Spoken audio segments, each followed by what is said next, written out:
Selamat pagi Sobat Sehat RSDH. Jumpa lagi dalam acara Bincang Sehat Live Instagram Rumah Sakit Dian Harapan. Perkenalkan, saya Dr. Richard yang bertugas sebagai moderator hari ini. Untuk topik pembahasan kali ini kita akan membahas tentang kesehatan gigi dan mulut, yaitu mengenai karies gigi dan pencegahannya. Untuk itu kita sudah kedatangan narasumber yang tentunya pakar di bidangnya. Ada Dr. Gigi Hendry Berwulo. Selamat pagi dokter. Selamat pagi Dokter Apa Richard. kabar dok? Puji Tuhan sehat. Oke, baik untuk teman-teman semuanya, untuk pada acara kali ini kita ada penyajian materi nanti oleh Dr. Gigi Hendry. Kemudian ada sesi tanya jawab. Nah, untuk sesi tanya jawab, buat teman-teman semua yang punya pertanyaan boleh untuk meninggalkan komentar atau pertanyaannya di bagian kolom komentar di live Instagram. Baik, tanpa berlama-lama lagi, kita langsung masuk ke bagian materi. Silakan Dr. Gigi Hendry. Oke, terima kasih atas kesempatan yang diberikan.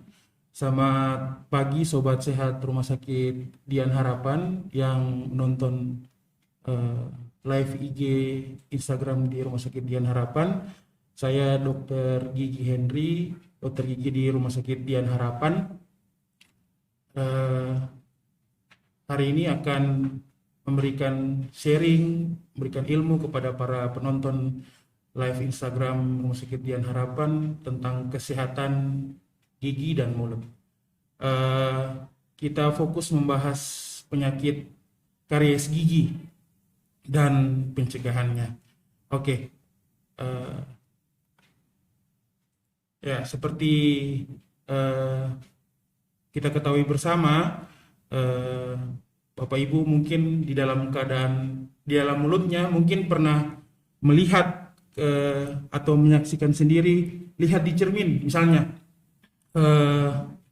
ada noda-noda kehitaman atau mungkin kecoklatan, kekuningan di sela-sela gigi atau di permukaan gigi. Nah, seperti pada gambar yang saya tunjukkan ini, misalnya ada noda kehitaman di sela gigi ya, di gigi depan, rahang atas misalnya seperti ini. Nah, atau di bagian gigi belakang, di gigi geraham. Nah, itulah yang kita sebut dengan karies gigi. Ya, Bapak Ibu. Nah, kenapa sampai terjadi karies gigi ini? Nah, banyak yang sering bertanya kepada saya di poli gigi misalnya, atau ketemu, dok saya ini setiap hari sikat gigi, tapi kok tiba-tiba gigi saya sakit, atau misalnya saya giginya kok hitam kayak gini, padahal setiap hari pagi dan malam saya menyikat gigi, tapi kok kayak gini gigi saya, kenapa sampai terjadi seperti begini? Nah, banyak itu yang bertanya. Saya akan jelaskan seperti gambar ini ya. Inilah namanya karies gigi.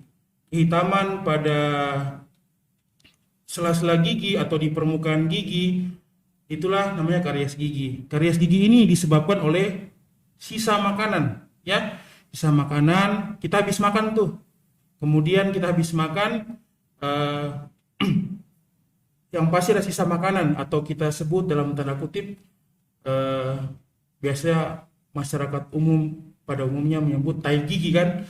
Nah, sisa makanan ini atau tai gigi ini dia mengendap di antara sela-sela gigi atau di atas permukaan gigi. Nah, prosesnya adalah karies gigi ini terjadi pada saat mulut kita terasa asam, ya. Jadi karies gigi ini penyakit pada jaringan gigi yang terjadi karena demineralisasi asam dalam mulut. Nah, karies gigi ini muncul karena plak tadi, karena sisa makanan yang kita tidak bersihkan, dia bekerja menjadi bakteri di dalam mulut, kemudian dia bekerja pada saat mulut kita dalam keadaan asam, atau pH mulut kita itu biasanya 4,5 ke atas. Jadi lama-lama plak sisa makanan ini dia akan dirubah menjadi asam laktat yang berisi bakteri, kemudian dia menghancurkan lapisan terluar dalam gigi kita, yaitu email gigi, ya, seperti contohnya kita lihat pada gambar ini. Nah, prosesnya itu tidak 1-2 hari kemudian dia muncul menjadi kehitaman. Dia ada waktu proses terjadinya. Biasanya karies gigi itu muncul dari sisa makanan yang mengendap di sela-sela gigi atau di permukaan gigi dari 6 bulan sampai biasanya 48 bulan, atau dari waktu 6 bulan sampai kurang lebih 2-3 tahun baru muncul karies gigi. Jadi jangan kira, dok, misalnya datang nih pasien, saya setiap hari sikat gigi, kemudian kok tiba-tiba baru kemarin muncul kehitaman di sela-sela gigi atau di permukaan gigi. Ya, itu tidak benar ya. Biasanya karies gigi itu muncul bekerja biasanya 6 waktunya itu terbentuk dari 6 sampai 2-3 tahun kemudian. Nah, ini contoh proses terjadinya karies gigi ya. Ini gigi kita ya, gigi kita ini contoh gigi geraham ya, gigi geraham. Jadi sisa makanan yang menjadi plak ya, yang menempel di permukaan gigi jika kita tidak bersihkan, kita tidak sikat gigi kita, kemudian plak itu, sisa makanan itu akan menjadi proses demineralisasi asam dalam mulut, yaitu misalnya pembentukan asam laktat ya. Kemudian seiring berjalannya waktu 6-8 bulan, maka dia merusak lapisan terluar dari gigi kita, yaitu email gigi atau lapisan yang biasa kita lihat warna putih ya, lapisan terluar dari gigi kita. Nah, seperti gini gambarnya dari gigi, masih bagus ya, masih terlihat baik. Kemudian sisa makanan menempel jika kita tidak bersihkan, kemudian dia menjadi istilahnya tai gigi tersebut ada kuman, ada bakteri, kemudian dia menghancurkan lapisan terluar kita, lapisan gigi kita yang terluar, yaitu email gigi, yaitu dia bekerja pada saat mulut kita bersifat asam tadi ya. Nah, seperti gini. Nah, kalau saya tampilkan secara penampang gigi kita itu terdiri dari beberapa lapisan ya. Pertama, lapisan paling luar atau yang biasa kita lihat warna putih itu lapisan email gigi. Kalau karies gigi, dia terkena lapisan paling luar atau email gigi, biasanya belum ada keluhan ya, masih kita anggap baik-baik saja. Walaupun misalnya kita lihat di cermin, misalnya kita gigi kita kemudian ada yang berwarna kehitaman, kita masih anggap sepele ya biasanya. Itulah karies gigi. Jadi dia berkembang, kemudian dia menjalar seperti gambar yang di tengah ini, dia menembus jaringan yang kedua, yaitu dentin ya. Biasanya kalau sudah kena dentin ada sedikit keluhan, biasanya ngilu ya, ngilu pada gigi atau nyeri. Biasanya dibuktikan dengan misalnya kalau kita meminum air yang hangat, air yang dingin atau es ya, biasanya terasa ngilu. Kenapa gigi kita terasa ngilu seperti begitu ya? Ini karena biasanya ada lubang di sela-sela gigi atau di permukaan gigi yang sudah menembus dentin ya. Nah, lapisan berikutnya, nah ini yang parah ini.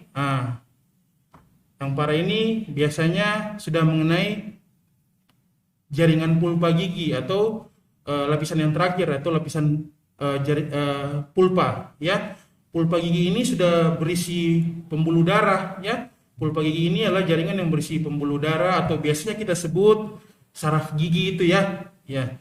Jadi saraf gigi ini kalau sudah terkena karies, nah itu sakitnya itu biasanya kalau pasien mengeluh sakitnya malam tidak bisa tidur, pagi bangun sakit, misalnya seperti begitu ya. kemudian sakitnya sampai di telinga, sakitnya sampai di kepala, seperti begitu. Karena itu karies giginya yang kehitaman itu sudah menembus sampai di pulpa gigi. Nah, kalau sudah seperti begini, pencegahannya itu kalau masih karies di bagian email gigi, dentin, itu berbeda pencegahannya dengan karies yang sudah menembus pulpa gigi tadi, ya. Oke, seperti gambar yang saya tampilkan di slide ini, mudah-mudahan para penonton bisa mengerti proses terjadinya penyebabnya karies gigi, ya.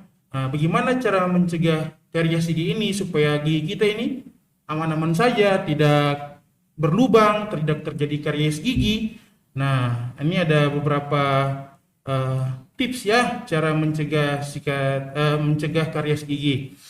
Nah, pertama, jalan keluarnya adalah sikat gigi, ya. Seperti tadi saya bilang di awal, karies gigi itu terjadi karena plak atau sisa makanan atau tai gigi tadi yang mengendap atau berada di sela-sela gigi atau di atas permukaan gigi. Nah, sisa makanan itu dibersihkan dengan apa? Ya, sikat gigi ya. Nah, sikat gigi minimal rutin ya setiap hari, yaitu 2 kali sehari minimal ya. Pagi setelah sarapan pagi dan malam sebelum tidur. Nah, kemudian gunakan pasta gigi yang mengandung fluoride ya. Semua merek pasta gigi yang ada di pasaran, yang ada jual di toko, mall, itu semuanya setahu saya ya, ketika kita lihat bungkusan pasta giginya, pasti semua mengandung fluoride. Fluoride itu adalah bahan yang bisa mencegah terjadinya karies gigi ya. Nah, kemudian apa yang kita lakukan, yaitu misalnya kita sikat gigi, kemudian ternyata masih ada sisa makanan atau tai gigi tadi yang masih menempel di sela-sela permukaan gigi yang kita tidak bisa keluarkan dengan sikat biasa. Biasanya kita melakukan namanya dental floss ya, kita memakai dental floss, yaitu benang gigi yang biasanya dimasukkan di sela-sela permukaan gigi. Jadi ada sisa makanan atau plak tadi, kita tidak bisa bersihkan dengan sikat gigi biasa, jadi kita memakai dental floss tadi, yaitu berupa benang gigi ya. Nah, kemudian kurangi konsumsi makanan yang manis-manis ya. Bukan berhenti konsumsi makanan yang manis-manis, tapi kurangi ya. Permen, coklat, makanan yang mengandung manis itu dikurangi. Jangan terlalu sering, karena makanan yang manis-manis itu bisa menyebabkan terjadinya karies gigi. Kemudian minimalisir ya konsumsi minuman yang bersoda ya. Minuman yang bersoda itu dapat mengikis permukaan gigi ya. Kemudian berkumur dengan cairan yang mengandung antiseptik ya setelah sikat gigi ya.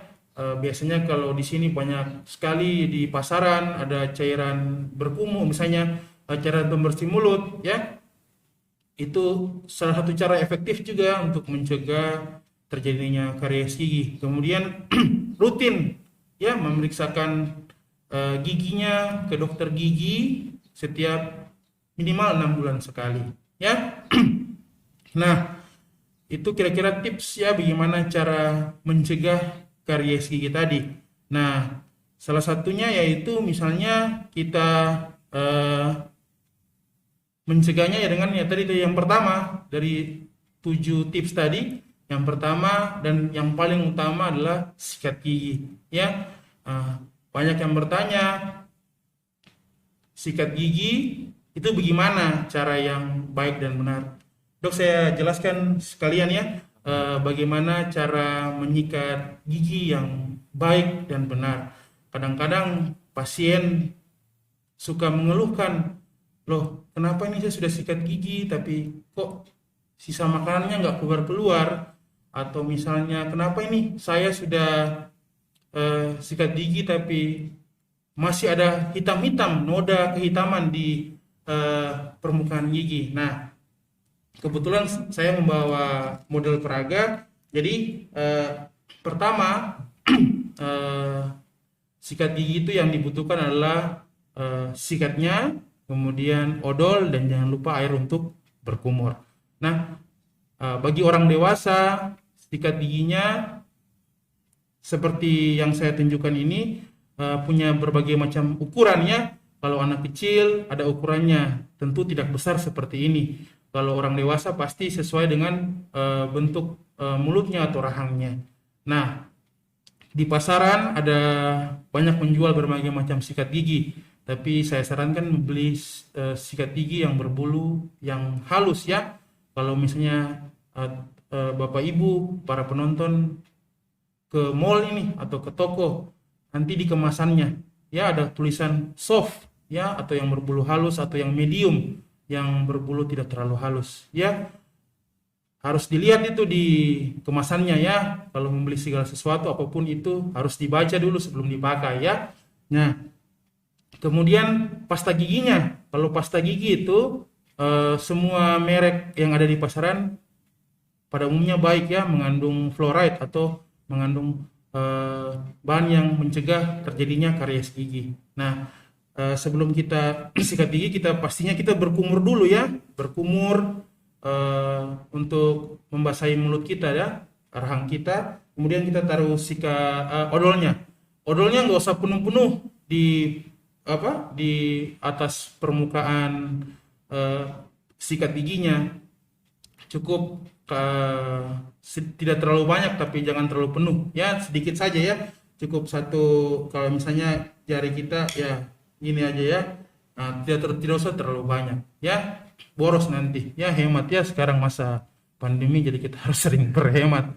Oke. Nah, ini misalnya keadaan mulut kita ya. Nah, sikat gigi misalnya kalau kita sikat bagian depan, sikatnya yaitu adalah sikat dari atas ke bawah, bawah ke atas dengan gerakan memutar. Begitu juga di samping kiri dan samping kanan. Sikatnya seperti gini, atas ke bawah ya, bawah ke atas, gerakannya memutar.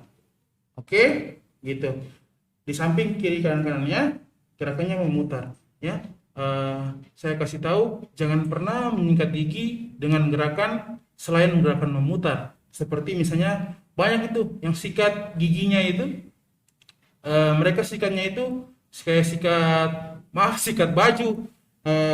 Gerakannya bukan gerakan memutar dari atas ke bawah, tapi gerakannya gerakan horizontal ya, begini ya. Nah, itu sikat gigi yang tidak benar ya, atau dalam artian salah ya. Nah, gini, sudah sikat seperti begini, sikatnya sikat keras-keras lagi. Nah, itu tidak benar ya. Nah, sikat gigi itu bagian samping kiri dan kanan itu gerakannya memutar seperti begini ya. Kalau kita sikat gerakan horizontal seperti begini, sisa makanan yang tadinya selesai kita makan, dia malah makin masuk ke dalam sela-sela gigi. Jadi ketika kita sikat secara horizontal, kita sikat bukan kasih keluar sisa makanan, malah kita kasih masuk sisa makanan ke dalam sela-sela gigi. Jadi kalau sikat yang benar adalah sikat gerakan memutar ya. Kita mengeluarkan sisa makanan yang menempel di sela-sela gigi ya, seperti begini ya, kiri kanan itu. Bagaimana kalau sikat di bagian dalam? Nah, sikat bagian dalam, kita sikat di bagian atas ya, lebih dulu ya. Sikat bagian atas tuh gerakannya seperti gini ya. Ya. Gerakannya mencungkil keluar ya. Kalau di dalam permukaan gini ya, gerakannya mundur maju ya, gini. Begitu juga sama ya, sikat di bagian bawah gerakannya mencungkil keluar seperti gini. Kalau gerakan di bagian permukaan gigi sama juga dengan bagian di rahang atas ya. Setelah itu yang terakhir, jangan lupa sikat lidah ya. Lidah juga penuh kuman, penuh bakteri, jadi harus disikat lidah kita ya. Jangan terlalu sikat kelamaan lidah karena bisa ada refleks muntah nantinya, karena sudah penuh kan busa dalam mulut kan. Jadi sikat lidah jangan terlalu lama ya. Sikat giginya seperti begitu tadi yang saya tunjukkan. Kira-kira seperti begitu penjelasan saya mengenai karies gigi. Eh, Bapak Ibu para penonton di rumah bisa bertanya di waktu dan tempat dipersilakan. Terima kasih atas kesempatan yang telah diberikan. Saya kembalikan kepada Dr. Richard sebagai moderator. Baik, terima kasih banyak Dr. Ya. Gigi Hendry. Wah, menarik sekali ya topik pembahasan kita kali ini tentang karies gigi dan pencegahannya. Ini tuh topik yang mungkin sering diabaikan ya dok Iya. oleh masyarakat, apalagi di era pandemi kayak sekarang orang lebih berfokus pada kesehatan fisik dan mental gitu ya. Iya. Nah, untuk teman-teman semua silakan untuk bertanya di live Instagram ya. Ini sudah ada pertanyaan. Yang pertama, dok, kalau pakai obat pemutih gigi apakah aman dok? Dan apalagi kalau gigi lubang-lubang gitu dok? Oke. Eh, Pemutih gigi ya. Biasanya kalau kita menyikat gigi atau ada pakai obat yang memutihkan gigi, seperti contoh kalau misalnya kita ke dokter gigi ada bleaching namanya ya. Nah, bleaching gigi ya atau memutihkan gigi itu ada efek sampingnya juga ya. Biasanya dia karena biasanya kalau bleaching gigi karena paparan sinar dari alat ya, alat yang dipaparkan sinar ke gigi kita. Biasanya kalau terlalu keseringan kita bleaching, misalnya kita habis bleaching kemudian gigi kita mulai memudar lagi, kemudian kita bleaching lagi, kalau terlalu keseringan bisa mengikis ya jaringan terluar kita tadi ya, jaringan gigi yang paling luar yaitu emel gigi. Nah, kalau sudah mengikis begitu kan emel gigi punya ketebalan ya, jadi kalau sudah terkikis berarti ketebalannya sudah makin mengikis. Jadi pada saat itu sebenarnya jangan terlalu sering ya, jangan terlalu sering pemakaian misalnya gigi yang pemutih gigi atau bleaching gitu ya, karena bisa mengikis permukaan gigi kita yang paling luar atau emel gigi. Kalau sudah terkikis, sisa makanan yang masuk menempel, jika kita tidak bersihkan, dia malah terjadinya karies gigi semakin cepat karena permukaan emel giginya sudah semakin tipis. Seperti gitu dok. Ya. Baik dokter. Kemudian ini ada pertanyaan lagi dokter. Ya. Tadi kan katanya kita harus memeriksa gigi Ya. sekitar 6 bulan sekali ya dok? Minimal 6 Minimal bulan 6 bulan sekali. Ya. Ya. Tapi kalau misalnya tidak ada gejala, apakah kita perlu untuk memeriksakan gigi ke dokter? Sebaiknya perlu kita periksa. Jadi misalnya bukan cuma karies gigi, misalnya kita lihat gigi kita dalam mulut ya, kemudian baik-baik saja, tidak ada lubang, tidak ada kehitaman seperti karies gigi. Nah, kita juga memeriksakan kondisi kita, bukan cuma dokter giginya melihat lubangnya saja, tapi ada mungkin karang gigi ya. Karang giginya kan pasti jika kita tidak periksa pasti ada itu terbentuk karang giginya kan, dia sama dengan karies gigi, terbentuk karena sisa makanan tadi ya, plak ya, yang lama-lama mengeras menjadi karang gigi. Nah seperti begitu. Jadi sebaiknya walaupun tidak ada gejala, ada baiknya kita memeriksakan kondisi kesehatan gigi minimal 6 bulan sekali. Sama seperti kalau misalnya kita rasa saya aman-aman saja nih, saya tidak terkena misalnya hipertensi atau penyakit gula, tapi ada baiknya kita medical check up ya, kita medical check up untuk mengetahui bagaimana kondisi kesehatan tubuh kita. Sama seperti gigi juga ya, harus check up minimal 6 bulan sekali dok, karena kalau biasanya sih kalau pasien yang datang itu sudah sakit dulu baru sudah sakit dulu baru mereka datang periksa, kadang tidak memeriksakan lebih awal seperti gitu dok. Baik. Itu ya teman-teman, jadi wajib nih memeriksakan gigi di dokter gigi minimal 6 bulan sekali supaya kita bisa mencegah sebelum terjadi kerusakan gigi yang berlanjut gitu ya dok. Iya. Kemudian ada pertanyaan lagi nih dok. Nah untuk kasus pada anak-anak nih, bagaimana sih kita mengenali kerusakan gigi pada anak dan apa sih penyebab yang paling sering pada anak? Nah untuk khusus nih untuk anak-anak ya, memang kalau kita ingin memperkenalkan kesehatan gigi dan mulut memang harus dimulai ya dari usia dini ya. Jangan kita baru sadar ketika kita sudah dewasa seperti begitu. Nah, pada anak-anak ya kita harus memberikan penyuluhan kesehatan gigi dan mulut, terutama ini karies gigi nih. Anak-anak kan sering sekali tuh mengkonsumsi yang manis-manis. Maunya jajan terus kan, misalnya suka membeli permen misalnya, atau suka makan coklat, atau suka es krim. Nah, yang manis-manis kayak gitu yang awal tadi saya jelaskan awal terbentuknya karies gigi. Jadi anak-anak itu rentan sekali. Kadang kita orang dewasa sudah sadar misalnya, oh gini loh cara menyikat gigi yang baik dan benar. Oh gini loh cara merawat gigi. Tapi kadang anak-anak kita perlu perhatian khusus ya untuk anak-anak.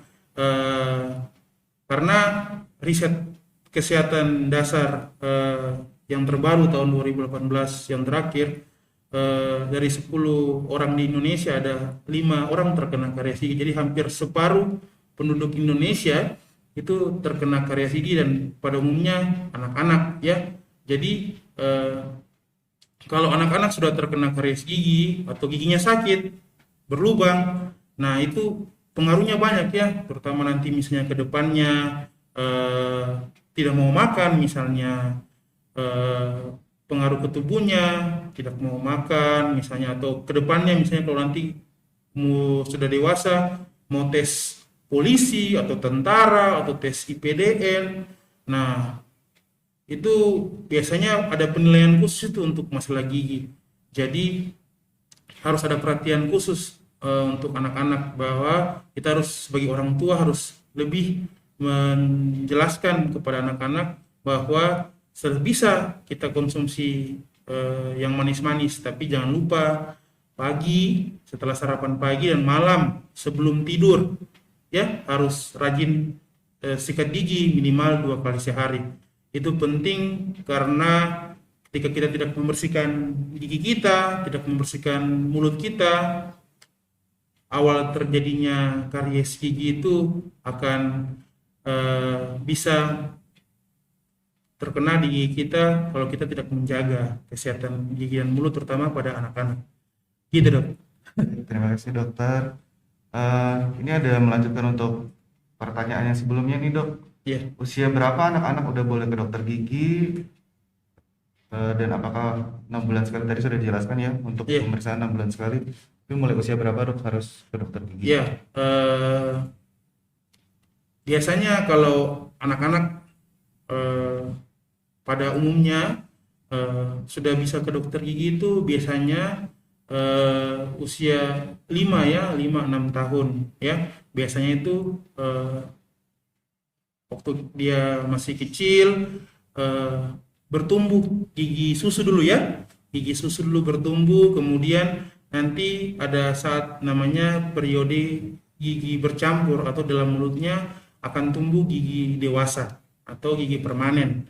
Nah, biasanya itu gigi permanen yang duluan tumbuh itu di gigi bagian depan. Nah, pada saat gigi bagian depan, gigi depan atau gigi seri mulai tumbuh, nah itu sudah mulai goyang itu gigi susu. Nah, biasanya pada saat itulah anak-anak datang untuk mencabut gigi, ya, untuk giginya goyang, kemudian kita cabut giginya. Nah, biasanya juga saya sering nih ketemu anak-anak yang sudah ada karies gigi dalam mulutnya atau giginya berlubang umur 5, umur 4 tahun, ya karena itu terlalu banyak mengkonsumsi yang manis-manis, ya. Biasanya waktu kecil ada juga kita kenal karies botol ya, namanya itu karies botol. Itu biasanya anak-anak sambil sudah mau tiduran itu dia masih mengkonsumsi susu ya. Nah, susu kan pasti manis kan. Nah, karies botol itu terjadi anak-anak misalnya umur 3-4 tahun, dia giginya karies kehitaman semua karena itu tadi pengaruh yang manis-manis dari susu, kandungan susu yang tadi menyebabkan terjadinya karies. Karena seperti tadi saya jelaskan, dia bekerja saat mulut kita asam. Nah, biasanya lebih banyak bekerja bakteri atau kuman itu pada saat kita tertidur, ya. Nah, kalau kita bangun pagi tuh, kok mulut kita asam, ya? Atau kata lainnya, kok mulut kita bau asam gitu kan? Nah, jika kita tidak bersihkan mulut kita dalam keadaan kotor, itu tadi sisa makanan itu akan menjadi karies gigi. Ada waktunya 6 sampai 48 bulan seperti gitu. Jadi anak-anak kalau sudah ada kehitaman di dalam mulutnya atau di giginya harus segera periksa, jangan sampai dia seperti gambar tadi sudah mengenai jaringan paling dalam ya, yaitu jaringan pulpa gigi. Itu saya, Dok. Baik, Iya. ini jadi perhatian penting nih buat para orang tua untuk memperhatikan kesehatan gigi dan mulut dari anaknya ya. Iya. Kemudian ini ada pertanyaan lagi dokter, seberapa penting penggunaan obat kumur dan dental floss dok? Oke. Seperti tadi saya katakan, obat kumur itu efektif juga ya untuk mencegah karies gigi. Tapi obat kumur itu jangan terlalu berlebihan memakainya, Dok.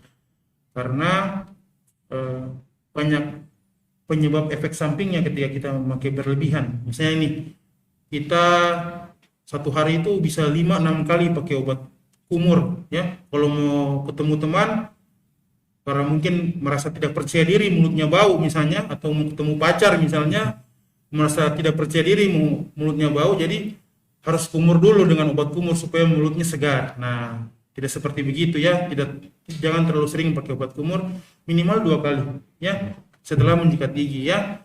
Nah, karena kalau kita terlalu sering pakai obat kumur, efek sampingnya itu mulut kita jadi kering, atau kita sebut dengan bahasa kedokteran itu serostomia. Mulut kita kering ya. Nah, kalau sudah mulut kering, nah seperti tadi, mulut kering, pH dalam mulut bisa terjadinya asam. Sudah asam kan itu, bisa sisa makanan lagi, bisa menyebabkan karies gigi ya kalau mulut kita sudah kering seperti tadi. Jadi jangan terlalu keseringan memakai obat kumur ya. Banyak sekarang itu obat-obat kumur yang dipasarkan. Nah, pilih saja sesuai dengan kemauan. Pada umumnya bagus, tapi minimal ya 2 kali ya, maksimal ya 2 kali, jangan terlalu keseringan karena bisa menyebabkan mulutnya kering ya. Kemudian dental floss tadi, Dok. Dental floss yang tadi saya jelaskan sangat penting ya, karena jika kita tidak bisa mengeluarkan sisa makanan yang tadi mengendap di sela-sela gigi, atau sisa makanan yang di permukaan gigi yang tidak bisa dikeluarkan dengan sikat gigi, alangkah baiknya kita memakai dental floss atau benang gigi. Nah,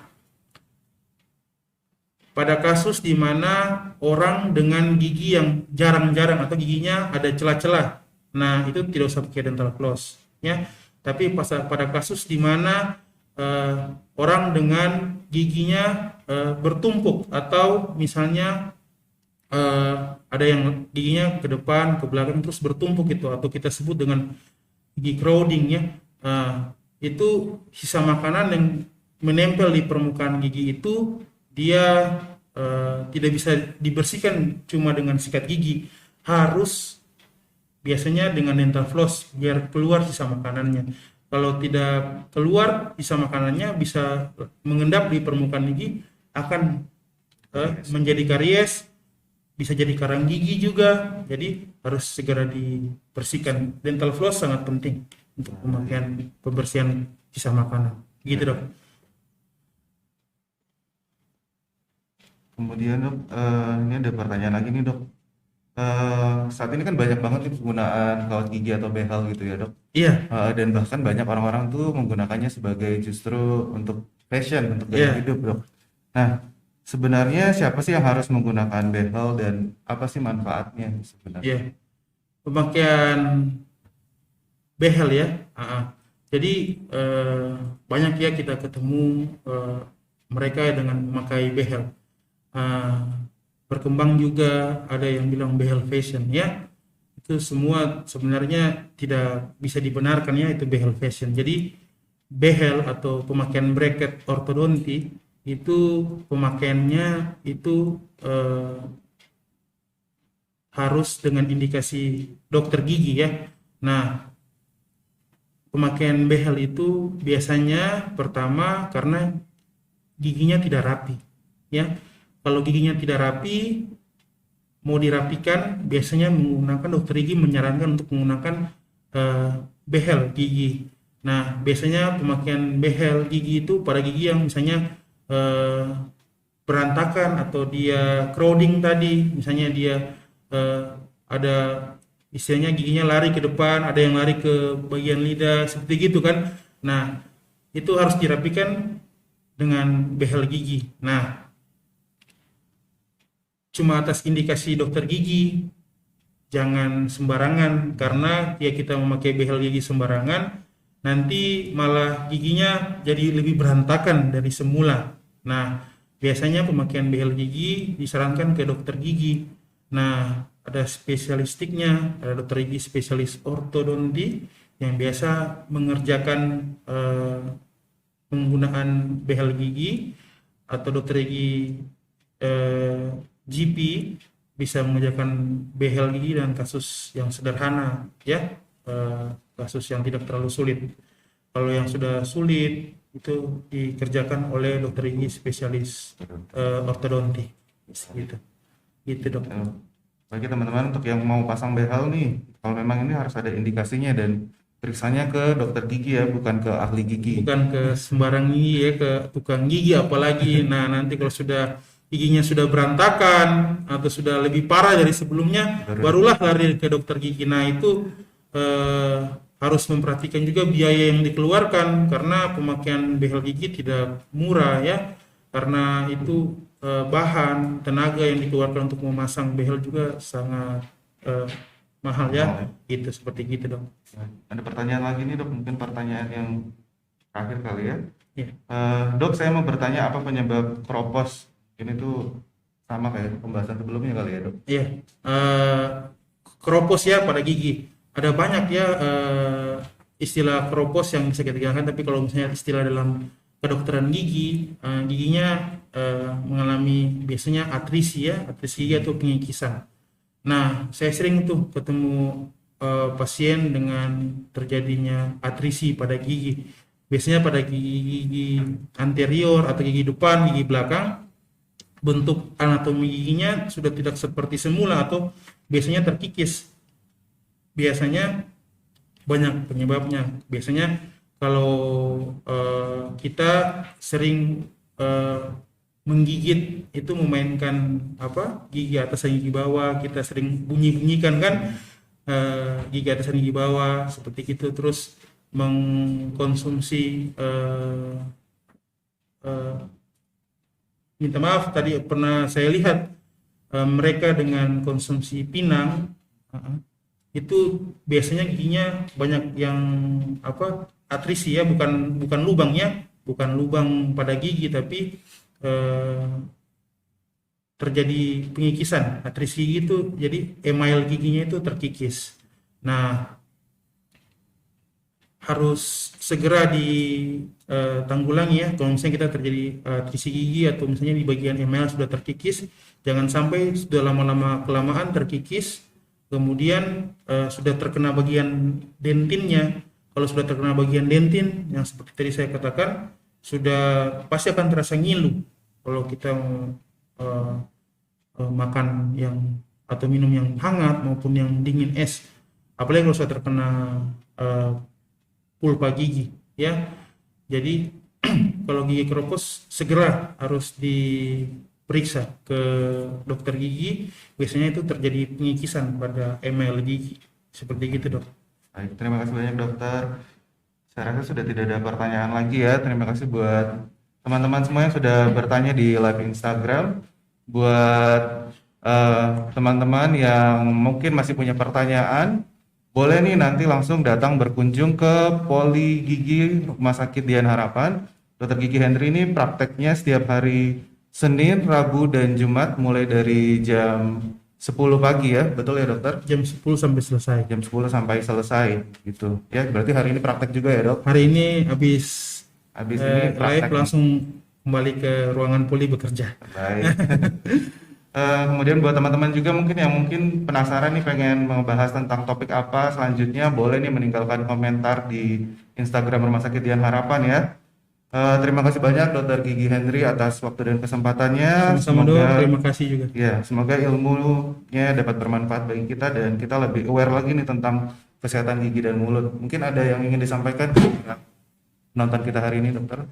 Oke, buat para penonton di rumah yang menyaksikan live Instagram, penyebab karies gigi itu karena sisa makanan yang tadi yang menempel di sela-sela atau permukaan gigi.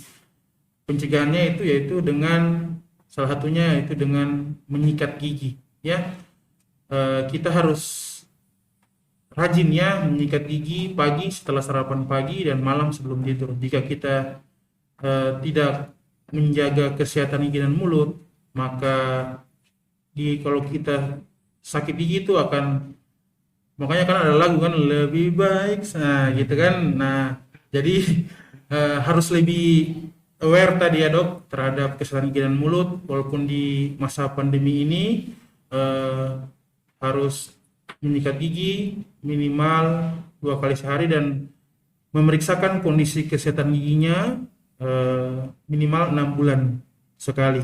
Bisa periksa di Poli Gigi Rumah Sakit Dian Harapan. Saya setiap Senin, Rabu, Jumat. Kalau Selasa, Kamis, Sabtu ada Dokter LD Dimara. Bisa sama-sama aja. Luar biasa dokter. Terima kasih dok. Terima kasih banyak dokter. Terima kasih buat teman-teman semua yang sudah menonton live Instagram hari ini. Sampai jumpa di live Instagram berikutnya. Selamat pagi dan salam sehat. Oke. Terima kasih.